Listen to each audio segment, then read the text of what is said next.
So, I would like to welcome again everybody sa Helping Hands VA training program. No, we are so thrilled to have you join us as we embark this journey to mastering the art of email management. So, as a virtual assistant, isa sa mga crucial roles natin is managing our clients' email communication in an efficient way. Tayo yung nag-organize and minamanage natin properly yung kanilang inbox para sa ganon, ma-maintain yung kanilang productivity and also ma-reduce yung stress nila at saka ma-ensure na walang importanteng messages na ma-overlook. So, dito sa lesson na to, these are the things that you will expect, no? First and foremost, of course, the importance of effective email management. And then some techniques for organizing emails using folders and labels. Mamaya ituturo ko sa inyo, hands-on na tayo kaagad. Para sa ganon, mas ma-appreciate ninyo yung lesson. And then how to set up filters to automatically sort incoming emails. I will show you my email inbox. Hindi ko pa sila dinilit lahat para makita nyo kung paano yung ginagawa ko. And then, strategies for prioritizing and responding to emails. And what are the best practices for daily and weekly email maintenance. Also, I will introduce some email management tools to you and yung features nila para ma-streamline yung inyong workflow. So, this is the outline. You can take a picture of it or I can send you yung JPG file or PDF file ng ano natin na to para meron kayong ma-review. Okay? So, dun sa ating output activity, kung makikita ninyo, I would be asking you to create your own HHVA batch 2 Gmail account.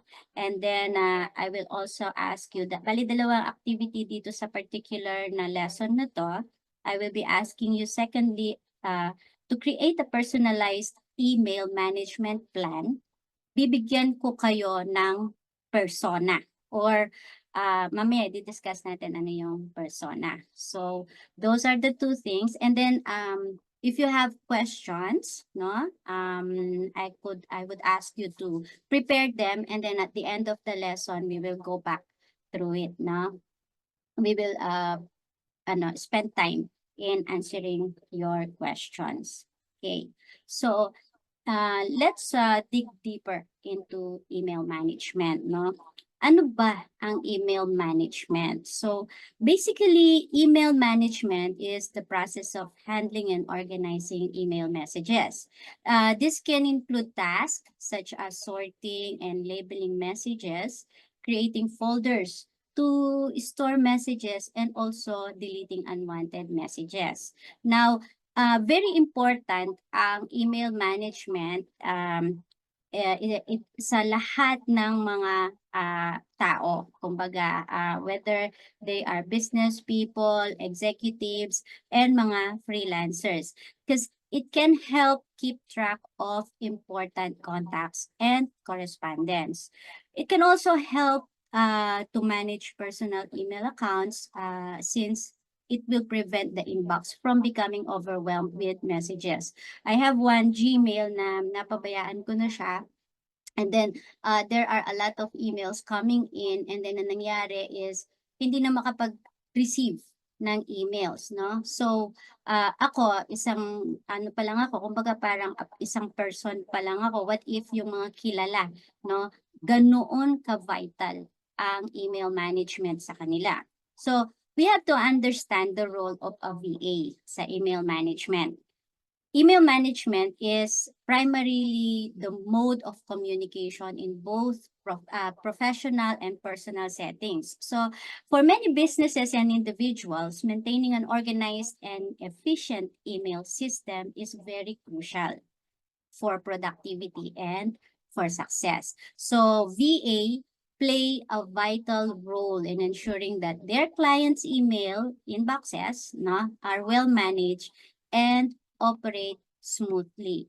Walang nagba-bounce back na email kasi a bounce back email is very crucial kasi malay mo isang malaking account pala yon and then nag-bounce back lang. Okay, so what is the responsibility of a VA in email management? As a VA, ang role natin is iba't ibang task, okay, that will help streamline communication and ensure important messages are addressed promptly. So, ito yung mga core responsibility ng isang VA. Una sa lahat, tayo ang in charge sa inbox organization. We categorize emails into folders and labels based on topics, projects, or priority levels. And then we do automation in order to sort the process by creating filters that direct incoming emails to specific folders. Later on, I will show you how.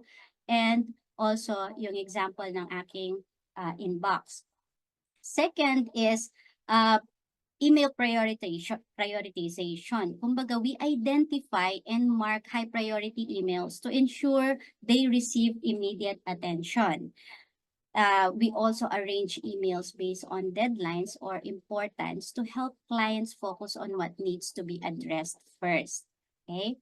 And number 3 is we compose professional and timely responses on behalf of our client. Ito yung paggawa ng mga email templates. So we create and utilize the templates for common reply to save time. I believe you already noticed na kapag tayo nag-email sa isang customer service ng isang malaking company, pare-pareho ang reply. And then kapag meron kang isang tinanong, automatic meron na siya kaagad sa sagot, 'di ba? Parang mga autoresponder. So dito sa email management, we are the one doing the templates. Para sa ganun, hindi na masyadong marami yung ginagawa mo because composing one email alone takes a lot of time. Pero kung pare-pareho na lang yung sagot and you have the template, it would save you a lot of time. Number 4 is maintaining inbox cleanliness. Kumbaga, definitely there will be subscriptions or mga unwanted emails or mga spam. So those things we are removing our client from mga irrelevant na mailing list para mabawasan yung clutter ng kanilang inbox. And also, we do archive old email kasi kung minsan may mga emails na kailangan pa siya, pero at that moment, hindi na siya ganun ka-essential. But because of the information contained on that email, kung minsan ina-archive natin siya. Okay? And then, we also schedule and follow up yung mga emails. We set reminders by using calendar integrations to set reminders for follow-ups and important tasks. And also, tayo din yung nag-schedule ng meetings and appointments directly from email invitations. Okay? And number 6 is we do regular maintenance. Some they do daily and some they do weekly review, no? So, itong dalawang ito, very important siya. Hindi pwedeng monthly ang pagre-review mo ng inbox kasi kung hindi, punong-puno na yan. So, mostly, we VA spend like a few minutes in each day by checking and sorting new emails. And then on a weekly basis naman, before we end our weekly duty, we conduct a thorough review of the inbox, no, to ensure that all emails are properly organized, addressed, and responded. Now, what is the benefit of having an email manager VA? Okay? So, maraming mga companies that they really hire VA, kasama kasi ang email management sa pagiging admin VA or general virtual assistant. Na? So, meron naman na ito lang ang trabaho mo, to do email management. So, they do that in order to save them time. Okay, because as I've said a while ago, it takes a lot of time when you check your email every day and then when you respond to a certain email. Kaya very vital ang role ng isang VA sa email management. Kasi siya na lahat ang gagawa ng mga ito and then it will free up your time para makapag-focus ang isang businessman, executive, or freelancer sa mga ibang bagay. And then number 2 is it saves them money. So when they hire a virtual assistant, it is a lot cheaper than hiring a full-time employee to do the same job. Kasi sa pagiging VA and you are only handling emails, you are paid or you are being paid for hours kung ilang oras lang ang ginamit mo. And you're not gonna spend 8 hours by just doing email management, no? So this will save them money by cutting the overhead cost. And then, number 3 is, it saves your sanity. Nakakawindang kaya at nakaka-stress, no? Yung pag ikaw ay nakikipag-deal sa maraming emails, no? Having someone else handle it for you, no, can take a big load off of your shoulders and help you stay na nasa ulirat ka. Okay? Sa sarili mong ulirat. And then number 4 is it improved efficiency and productivity. So you can avoid spam emails and you can focus on more important tasks without getting bogged down in communication. So yung VA ang siyang magsusort, magre-respond sa mga messages na so that you can do things, other things rather than kumbaga parang replying, sitting down on your computer and just replying to emails. Now, customized email templates and follow-ups will be game changer sa isang business person or entrepreneur, no? So these are the things that a VA is doing. And then there is also a better organization, no? It helps to, kumbaga the VA will help you organize your inbox and make it look tidy, neat and tidy, okay? And then higher quality of customer service then. Kasi ang VA will handle customer inquiries, customer requests, customer complaints, no? And then you can be sure that they will receive prompt and professional service na deserve nila.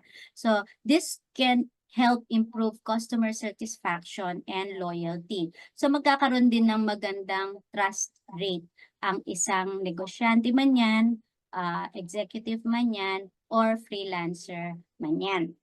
Now, pag-usapan naman natin ngayon ang kaperahan. Siyempre, hindi lang naman basta trabahong gusto natin. Gusto natin yung trabahong may bayad, no? So, ang normally rate ng isang VA per se, no, is tumataginting na $4 per hour. Hindi lang siya $4 but $4 and up. It ranges from $4 to $8 per hour, hindi per day. Okay?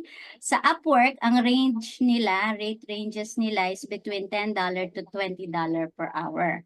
Pero ang Meridian hourly rate is $13, no? And sa mga ibang platform naman, if you are a VA of an executive, ang rate nila per hour is ranging from $25 to $50. Sana Lord lahat, no? Sana meron tayong $25 to $50 per hour. Okay, now, what